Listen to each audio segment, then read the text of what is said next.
O'Reilly. You need parts? O'Reilly Auto Parts has parts.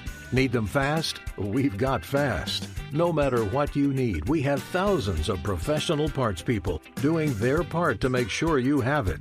Product availability. Just one part that makes O'Reilly stand apart. The professional parts people. O'Reilly Auto Parts. For all you elk hunters out there, chasing turkeys is basically the same thing. I know the reaction you just gave me, but don't knock it till you try it, and don't try it without OnX. The Hunt app will not only help you find new areas on public ground, but I use it to find out landowner info to get permission on private ground that I see birds on as well. OnX Hunt has a special offer for you. Use code CAL to receive 20% off your membership at onxmaps.com/hunt and find more birds this spring.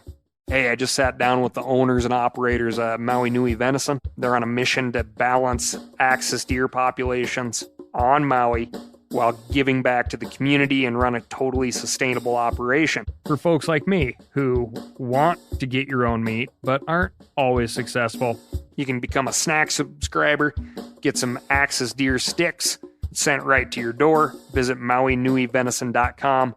That's MAUINUI.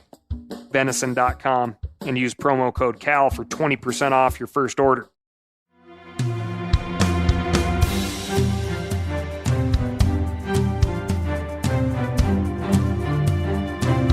From MeatEater's World News Headquarters in Bozeman, Montana, this is Cal's Week in Review with Ryan Cal Callahan. Now, here's Cal. The last couple weeks have been busy in the art outside and art gallery desk. More specifically, art found in places we think of as wild. Places defined by their apparent lack of human presence. You may have seen photos of the mysterious metal monolith that bighorn sheep researchers recently stumbled across in the Red Rock Desert of southeast Utah. To my eye, the thing kind of looks like a 10-foot tall piece of chewing gum in semi-shiny foil that someone stood upright, or a long-lost sculpture by the minimalist artist Donald Judd. No one knows who put it there or why. The Utah Department of Public Safety wanted to keep the mystery going by not telling anyone exactly where the monolith was, for fear that people would get lost in the desert trying to find it. Of course, that didn't work, and people on the internet not only figured where the object was, but went back to review satellite imagery and found that the thing has been there since mid-2016. Just standing there, all by itself, year after year. The Utah Department of Public Safety put out a statement trying to deter future artistes, and it contains this gem. Quote, "It is illegal to install structures, including art, on public lands without permission, no matter what planet you're from." Could the monolith just be intergalactic litter? And you might ask, where do we draw the line on what people, or aliens for that matter, can and cannot leave behind on public land? Are cairns to mark a trail along a stretch of bare rock so bad? How about prayer flags at a campsite and the good vibes that might be spread on the wind across the landscape? Or that Coors Yellow Belly tower you and your buddies built that inevitably turns up in the remote woods just after you wonder to yourself if you are the only human being who has ever set foot in that place. Who's to say that that beer can is not a work of art? Anyway, I know what you're thinking. What are the results of the Bighorn Sheep Survey? This week, we've got this damn show, pheasants, food, and art. But first, I'm going to tell you about my week.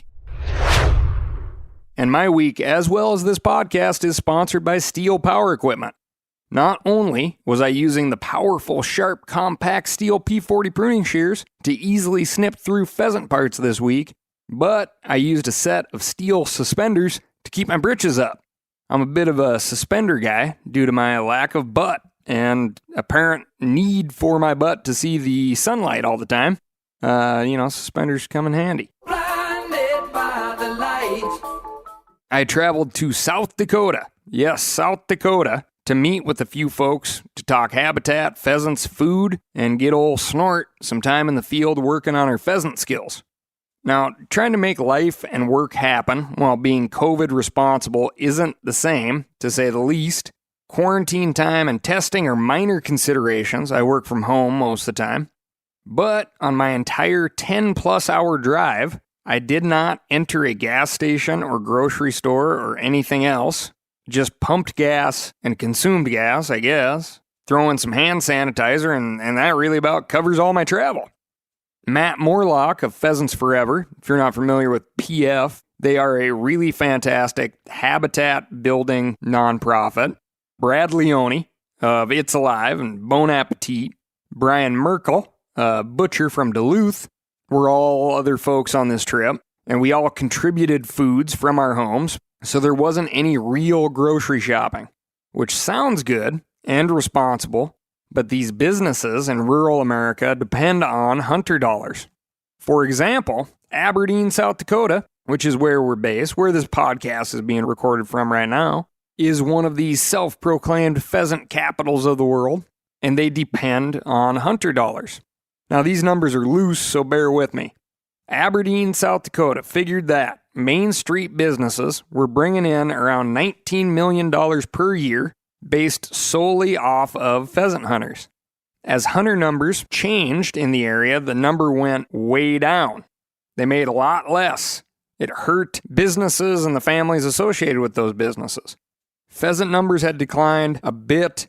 There was also an increase of land that held pheasants but did not allow any access, or it was leased and blocked off. So, a lot of the pheasant hunters started skipping over Aberdeen, South Dakota, or just didn't pheasant hunt at all.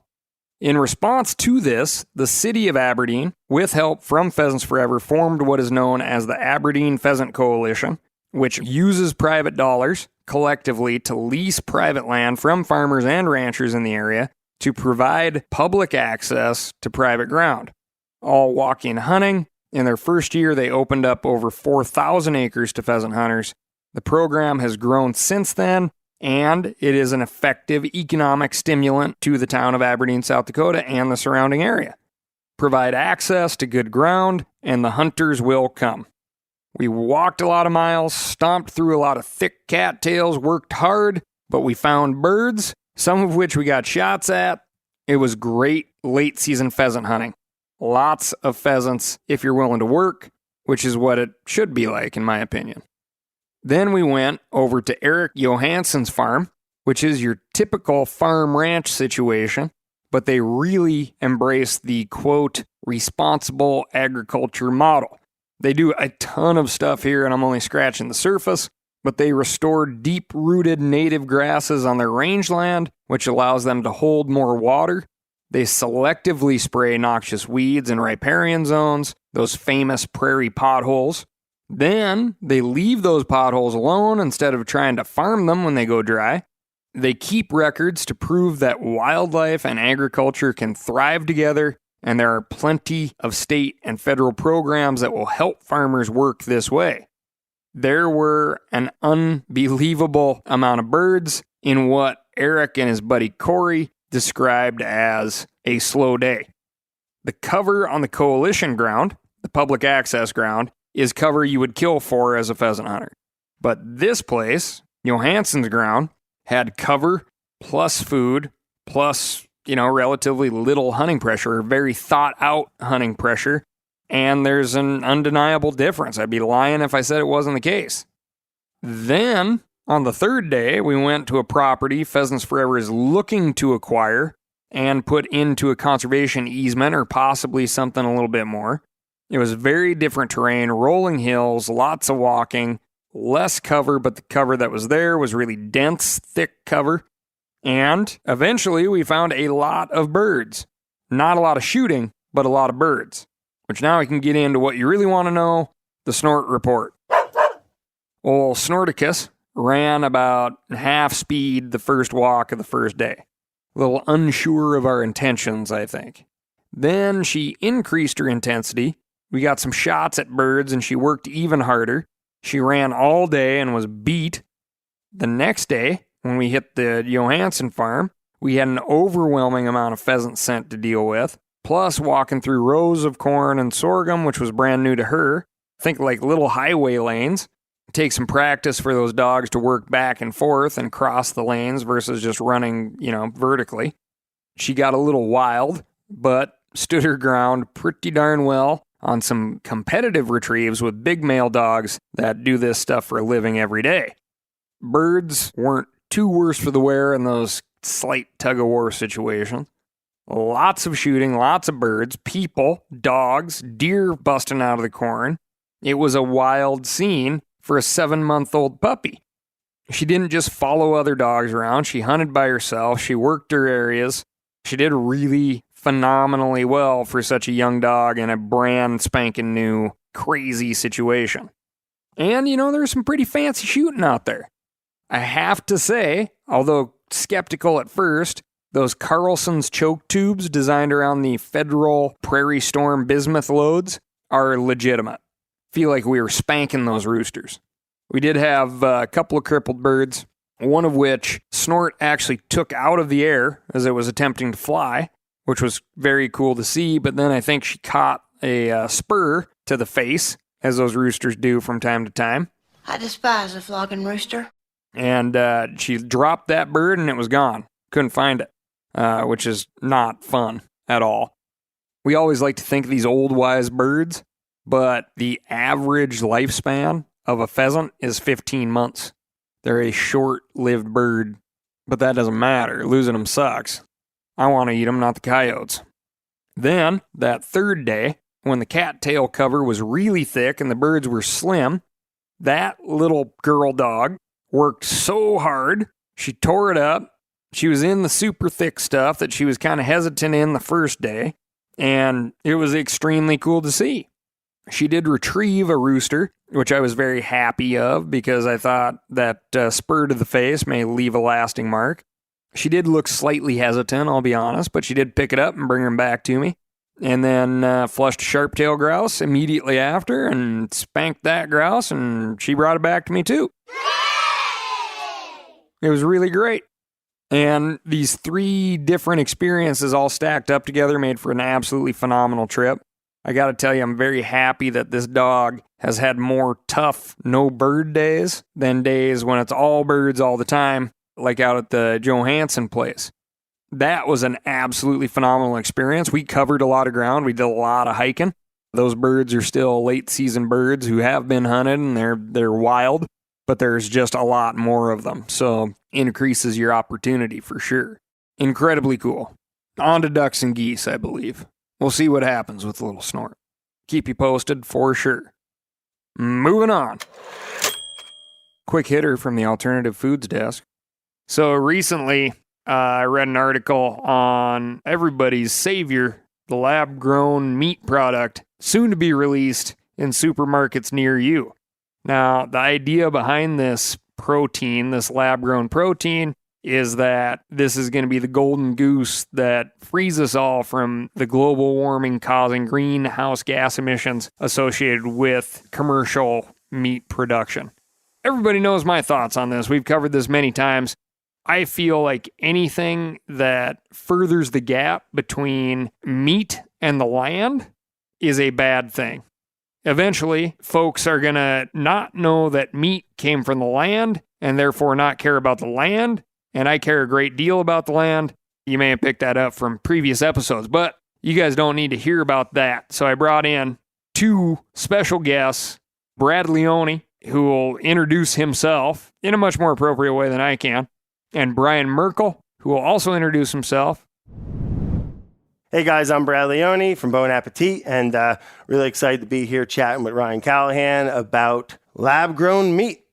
For me, there's a lot of topics that come up off of it. One of them that, that came to my mind in conversation with Ryan up here, where, we're up here bird hunting in South Dakota, which is awesome. And one of the things that came up to my mind when we were chatting about it, amongst many topics, was the idea of any market where it all of a sudden there is a product and it becomes very lucrative and there's a monetary incentive to create this product.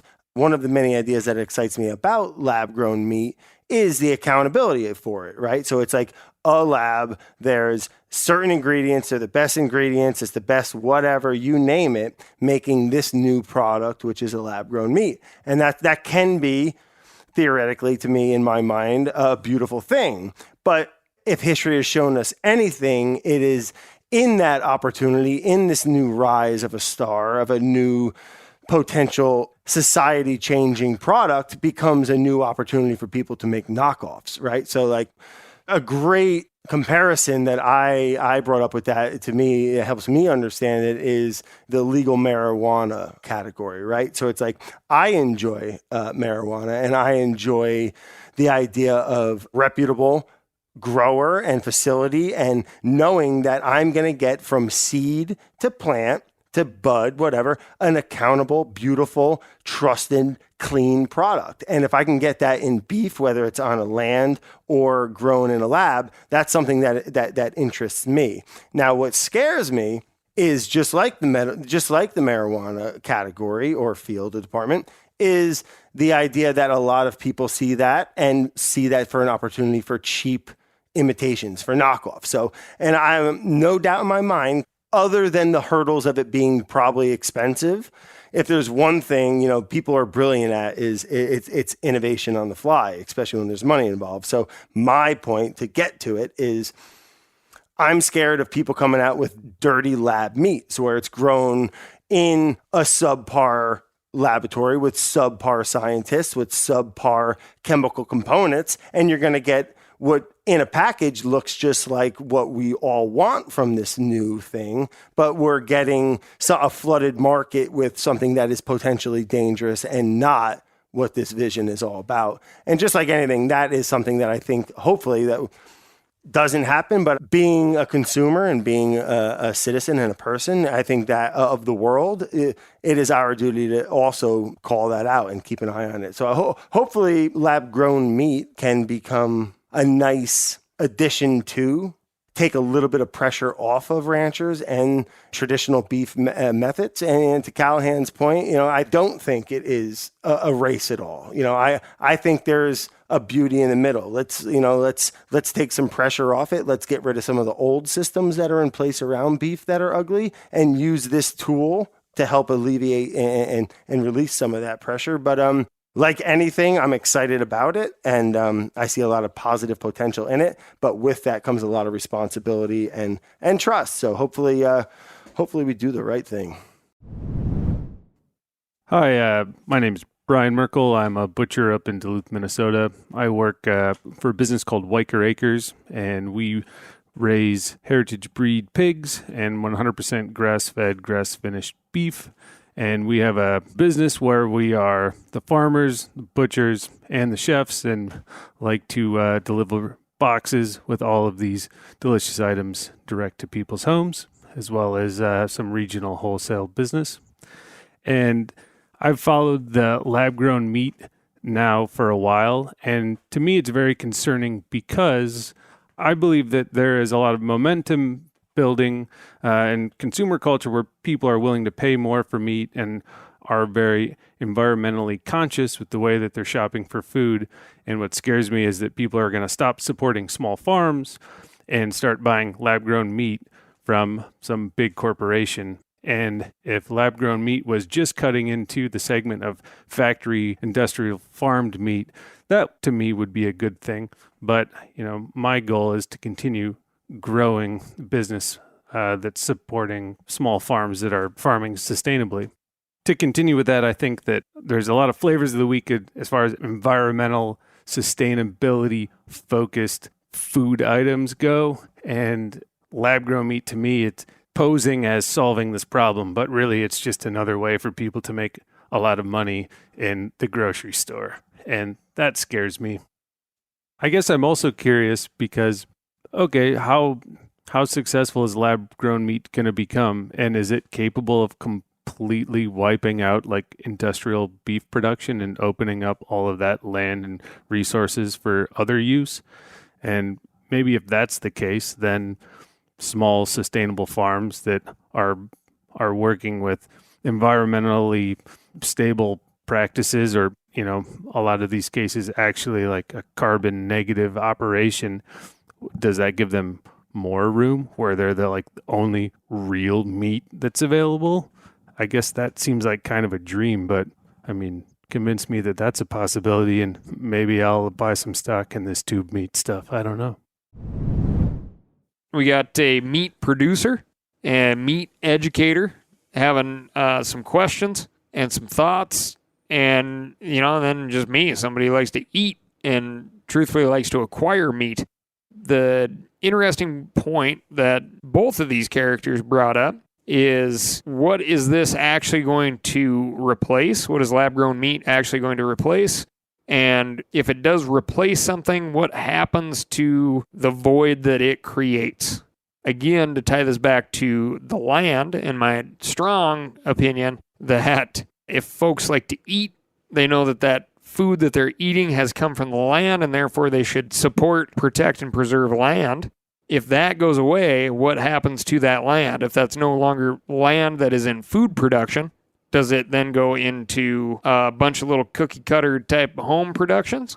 Because I'm not for that. We need more pollinators, more ungulates. Even if you don't eat them, they're fun to look at. We're going to chalk this up on the opinion desk at Cal's Week in Review. O'Reilly Auto Parts are in the business of keeping your car on the road. O'Reilly Auto Parts offer friendly, helpful service and the parts knowledge you need for all your maintenance and repairs. I don't know if you stopped in at an O'Reilly lately, but I use one because we have one right not too far from my house. People there are super helpful. I don't care if I'm getting boat batteries, car parts, whatever. Love those guys. They got thousands of parts and accessories in stock, either in-store or online, so you don't have to worry if you're in a jam. The team at O'Reilly Auto Parts can test your battery for free, in or out of your car. If it needs to be replaced, they'll help you find just the right battery for your vehicle. If you need your windshield wipers replaced, a brake light fixed, quick service, they'll help you find the right part or point you to the nearest local repair shop for help. Whether you are a car aficionado or an auto novice, you will find the employees at O'Reilly Auto Parts to be knowledgeable, helpful, and best of all, friendly. The professional parts people at O'Reilly Auto Parts are your one-stop shop for all things do-it-yourself auto. You can find what you need in-store or online. Stop by O'Reilly Auto Parts today or visit us at O'ReillyAuto.com/meateater. That's O'ReillyAuto.com/meateater. For all you elk hunters out there, chasing turkeys is basically the same thing. I know the reaction you just gave me, but don't knock it till you try it, and don't try it without OnX. The Hunt app will not only help you find new areas on public ground, but I use it to find out landowner info to get permission on private ground that I see birds on as well. OnX Hunt has a special offer for you. Use code CAL to receive 20% off your membership at onxmaps.com/hunt and find more birds this spring. Now, a lot of you guys are familiar with the old hunting tradition of eating, some organ, the heart or a chunk of liver off the first animal you kill. I had that when I was a little kid, and it was a big deal. Organ meats were always prized by frontier people who knew the importance of getting a lot of different minerals and nutrients. And as often is the case, those guys were onto something, because organs are among the most nutrient-rich foods on the planet. And you can get the same benefits your ancestors craved via convenient daily capsules from Heart and Soil, made exclusively from regeneratively raised, grass-fed, and finished cattle. Heart and Soil's unique freeze-drying process means all those important nutrients are trapped in, ensuring you experience every one of the benefits of nature's superfood in a clean, convenient, taste-free capsule. Find out more at heartandsoil.co. And make sure to use code MeatEater for 10% off your purchase. That's heartandsoil.co. Use the code MeatEater. Moving on to the damn desk. There's been some good news coming out of the Klamath River Basin in California and Oregon, but when it comes to water in the American West, all news is complicated news. First, let's get to the good. All the groups who need to agree on the terms of removing 4 dams across the Klamath River have finally done so. This would be the biggest dam removal project in American history, and removing these dams is a huge win. They were built between 1912 and 1964 to generate electricity and to help control flooding, both of which are good things. Unfortunately, the dams have also caused huge problems, including almost completely blocking salmon and other fish from swimming upriver to spawn. Even when the fish can manage to get up and down the river, they often get packed together in big groups behind the dams, which allows parasites to spread easily and have caused massive die-offs. That's bad news for the fish, bad news for us anglers, bad news for all the other organisms that depend on those fish making their way inland. And bad news for the Native American tribes whose way of life revolves in large part around this migration. And in recent decades, the benefits of these particular dams have been shrinking. They're getting old, they don't produce as much power as they used to, and they're expensive to maintain. So you might ask, if the problems are so clear and the benefits so few, shouldn't it be easy to get rid of them? Sure, rowing a boat loaded with TNT to the base of each of these dams and letting her rip would be simple, probably cost effective, and you could sell tickets for the show. To blow it up, boom, boom! I'd probably be first in line. But removing them responsibly is slow and extremely expensive, and deciding who pays for that is a major sticking point. And if you built a beautiful house right on the water above one of these dams, once the dams go away, your waterfront property would not be so waterfront property. All this has meant that the fight around removing these dams has lasted for more than 20 years. But now, the states of California and Oregon, and the owner of the dams, Pacific Corp, the Native American tribes in the area, the nonprofit entity created to oversee the removal, and the Federal Energy Regulatory Commission have all signed an agreement greenlighting the project. Demolition could begin by 2022. Similar dam removals have been happening all across the country in recent years, and fish recovery has been observed with many of them almost immediately. That's the good news. But still, not everyone is happy. Imagine that. Even though the 4 dams in question don't provide agricultural irrigation, farmers have been watching this agreement with concern. In recent decisions about when and where to release water from other dams in the Klamath Basin, the benefits for fish populations have been put ahead of the needs of farmers, as they've been caught without water when they've needed it most. If fish recovery is so high on the list of priorities, will people want to take down the other dams in the area that create a consistent water supply for agriculture? Just as we all value eating fish, we can't forget the farms that gave us so many other things to eat. And this is just scratching the surface of the complexity and conflict of managing water all over the West. It's no mistake that one of the best movies ever made, Chinatown, is about water rights in California. People kill each other over this stuff. As with, well, basically everything in life, there is no perfectly good or perfectly bad. Hydroelectric dams produce clean electricity. If we're ever going to generate all the energy we need without runaway climate change, we're going to be faced with tough decisions. Consider nuclear power. It's dependable, carbon-free, doesn't depend on foreign countries to supply or run, and disposal of the waste is getting better and better. But when things go wrong, they go very wrong, as the people of Russia and Japan can tell you. And don't forget 3 Mile Island. And if you think an aging dam is expensive to take down, you should see the cost of demolishing an out-of-date nuclear power plant. But what are the alternatives? So, in the here and now, let's cheer the removal of these 4 dams along the Klamath. It's going to be great for fish and for people. It's going to supply some jobs. But we're never going to find a silver bullet for these kinds of problems.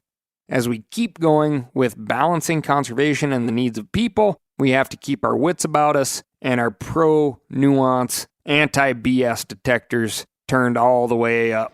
Forget it, Jake. It's Chinatown. If you don't give a damn about that one, here's the next. And it's a hot tamale from the Southwest, courtesy of the National Park Service. Brown trout hunters, sharpen your hooks. Bounties on browns from Lee's Ferry through Grand Canyon National Park are being set in place and open for the taking. You know, bounties on brown trout, because they're non-native. Let's say you're taking the whole clan cross-country on the Great American Road Trip, Clark. Well, even the last true family man knows that while getting there is half the fun, it's expensive, which is why you should add a little angling to the family itinerary. The National Park Service is paying $25 per brown trout head on any brown trout over 6 inches. And here's where we get to play the popular game of, so you want to be a conservationist, do ya? And what exactly does that mean in this situation? Well, it's as murky as the Colorado. If you want to start from the beginning, according to the National Park Service, this desert river held no trout of any kind. Suckers, pike minnow, carp, chubs were the native inhabitants. From its headwaters in the mountains of Colorado and Wyoming, the river drops more than 2 miles on a 1,700-mile journey to the Gulf of California. This is from the National Park Service website. The water becomes thick with sediment as it passes through the Red Rock canyons of the Colorado Plateau, and seasonal flow varies greatly. Before dams were built, flows ranged from a few thousand cubic feet per second to nearly 400,000 cubic feet per second. That's a big fluctuation. Historically, only 14 species of fish inhabited the upper Colorado River Basin, but over 40 non-native species have been added since the late 1800s. The native fish species in canyonlands are primarily carp, minnows, and suckers, and many are not found anywhere else. These include the Colorado pike minnow, razorback and flannelmouth sucker, as well as the humpback and bony-tailed chub. One study at the Confluence in Canyonlands found 95% of the fish found were non-native. Carp and channel catfish are the most commonly seen. The invasive carp are native to Asia and were hailed as the greatest food fish ever by the U.S. Bureau of Fisheries at the time. Catfish are known to eat the young of several native species and have played a significant role in the decline of native fish populations. In the past few decades, the Colorado pike minnow, razorback sucker, humpback, and bony-tailed chub have all been listed as endangered species. Which, if this doesn't sound exciting to you, let's just talk about this Colorado pike minnow, aka the Colorado salmon, for a minute. Prior to the dams, this was the king fish in the river. Pike minnow everywhere are voracious eaters and, in my opinion, make darned fine ceviche. If you are a sport fisher person, one who likes a good fight, the pike minnow will put a serious bend in a 7-weight fly rod and smash streamers when they are on their spawning beds in the spring. If you have ever tied into a sizable pike minnow, you know what I'm talking about. Now, imagine you tie into one that is 6 feet long and over 100 pounds. Not a fish I want to tango with on the fly. Again, prior to the damming of the Colorado, one of the means of take, the methods for catching this fish, the Colorado pike minnow, during their annual spawning run, which could have been as long as 200 miles through the famous Colorado whitewater, was attaching a baited hook to a rope, the other end of the rope to the pickup truck, and when that pike minnow latched on, you drove the truck away from the river. Sounds like an exciting and unique technique, right? Something out of that show River Monsters. But instead of traveling like all the way to the Amazon and fighting bugs and malaria, you could have gone to the Arizona desert and just packed sunscreen. We traded this fish, which is currently on the endangered species list, for a rainbow trout, which, as we've covered many times here on the Weekend Review, you can literally go anywhere on the planet and find a rainbow trout fillet to consume. Anywhere inhabited by people on the planet, you can find a rainbow trout to fish for in some fashion. Minus, Antarctica. The Colorado was a wild, disrespectful river that didn't allow people to irrigate or habitate next to her easily. So we dammed it over and over again. Hundreds of dams on the tributaries and 15 on her main stem. And yeah, I said her, we apply the feminine to water often. Don't you know? Anyway, point is, how do we justify endangering multiple species, putting a bounty that one could argue is arbitrary on a brown trout only over 6 inches to enhance a fishery that shouldn't exist for a species benefit that is the trout equivalent of Eddie's white bread? Well, because we wanted to. They're fun, anglers demand them because they're catchable. And We anglers have proven that's what we want, I guess. Moving on to the anthropology desk. And this one from a rock art site that researchers have known about for years, the Pinwheel Cave in Southern California, which gets its name from an ancient spiral design drawn in red ochre on the cave ceiling. After further exploration in the cave, a team of archaeologists recently found 400-year-old bundles of flowers from the native datura plant packed into crevices in the rock. Datura is known as an extremely strong hallucinogen, and tooth marks were found under a microscope on these particular bundles, providing very strong evidence for the idea that the native Chumash people used the cave for spiritual practice involving datura-fueled visions. The find of these plant bundles is even more interesting because the spiral structure of the datura flower almost precisely matches the design painted on the cave itself, leading archaeologists to theorize that the painting not only depicts the hallucinogenic plant, but also that the spiral may resemble the visual experience of a person under the influence of the plant. The archaeological finds in the rest of the cave make this vision questing seem, if anything, less mysterious. Evidence of cooking and habitation. It seems that the visions experienced in the cave weren't removed or hidden from the rest of life, but rather an integrated part of society. Interesting how history comes around, isn't it? Hallucinogens are now, of course, starting to pop up on state initiatives and open for voting. Colorado, I'm looking at you in a kind of slightly spiralized way. Rocky Mountain High.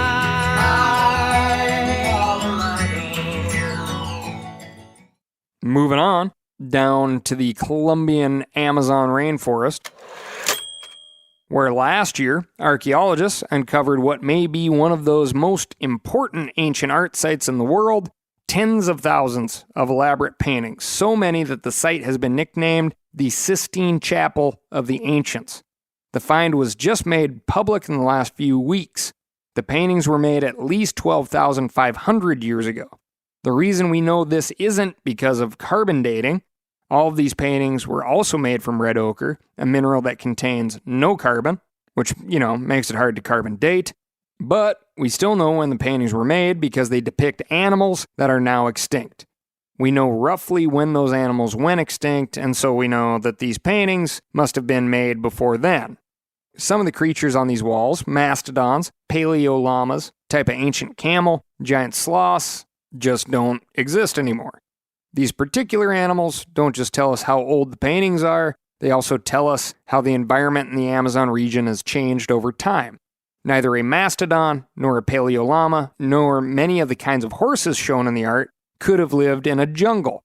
And so scientists are theorizing that, at the time this art was made, the surrounding country may have been grasslands. How wild is that? Not that only 12,000 years ago, the Amazon could have looked like the American Great Plains. Some of the paintings are so high above the ground that they can only be studied with a drone camera, and certain images seem to depict wooden scaffolds that the artist may have used to get up so high, just like Michelangelo on his back painting the ceiling of the Sistine Chapel. So these prehistoric people may have climbed hundreds of feet in the air to make their marks. They just happened to beat old Michelangelo to the punch by about 11,500 years. Don't feel bad, Mike. I'm a slow guy, too. Buddy, it's nice to see you. Nice to see you, too. One last update. As of November 27th, that Utah monolith was broken down by an unidentified group of men. Just as mysteriously as it came, it disappeared, and not a moment too soon. Dozens of people have already gone to visit the monolith, disturbing the fragile surrounding landscape. I, for one, salute the folks that packed that sucker out of there. Pack it in, pack it out, should be everyone's mantra in these wild places. Now let's start working on all those backwoods beer can pieces of art. That's all I've got for you this week. Thanks so much for tuning in. If you're loving what you're hearing on the Week in Review, please tell a friend. And, more importantly, tell me what's going on in your neck of the woods by writing in to ASKCAL, that's AskCal, at themeateater.com. I'll talk to you next week.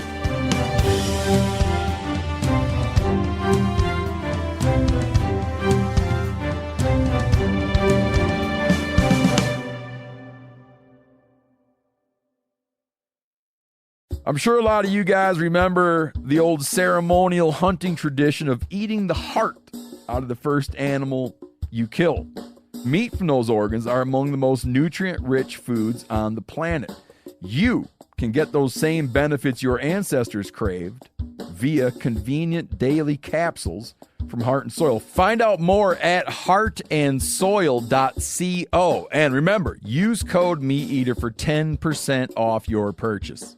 Hey, I just sat down with the owners and operators of Maui Nui Venison. They're on a mission to balance axis deer populations on Maui while giving back to the community and run a totally sustainable operation. For folks like me who want to get your own meat but aren't always successful, you can become a snack subscriber, get some axis deer sticks sent right to your door. Visit MauiNuiVenison.com. That's MAUINUI. venison.com and use promo code CAL for 20% off your first order.